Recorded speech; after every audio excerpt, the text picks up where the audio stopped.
L'accueil cordial ne laisse au départ rien présager de la scène qui va se jouer dans le bureau ovale. Mais alors que le président sud-africain Cyril Ramaphosa répond à des allégations de génocide des fermiers blancs dans son pays, Donald Trump se montre accusatoire.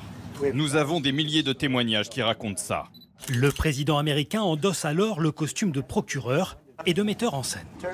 Éteignez les lumières et allumez l'écran. Dans une vidéo préparée par la Maison-Blanche, défilent des extraits de discours considérés comme des appels à la violence de la part d'un élu qui n'est pas au gouvernement. Puis, ces images de croix le long d'une route. On voit des tombes. Plus d'1 millier de fermiers blancs. Ces images datent de 2020 et les croix ne sont pas des tombes, mais une mise en scène destinée à alerter l'opinion après le meurtre d'un couple de fermiers blancs. Le président sud-africain semble incrédule, mais Donald Trump poursuit son offensive avec des articles de presse.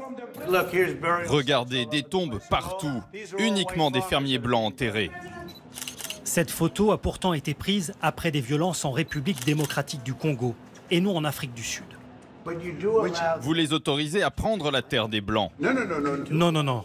Personne ne peut saisir des terres. Et quand vous les autorisez à saisir ces terres, ils tuent les fermiers blancs en toute impunité. Non.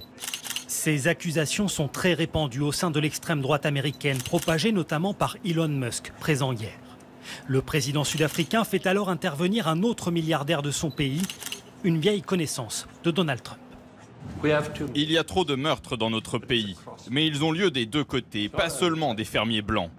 Sur les 26 000 meurtres enregistrés en Afrique du Sud l'an dernier, une quarantaine concernerait des fermiers blancs, le plus souvent dans des cambriolages. Après avoir vu l'altercation avec Volodymyr Zelensky et l'accrochage avec le Premier ministre canadien, le bureau ovale a donc à nouveau été le théâtre de fortes tensions pour ces rencontres, désormais qualifiées d'embuscades par une partie de la presse américaine.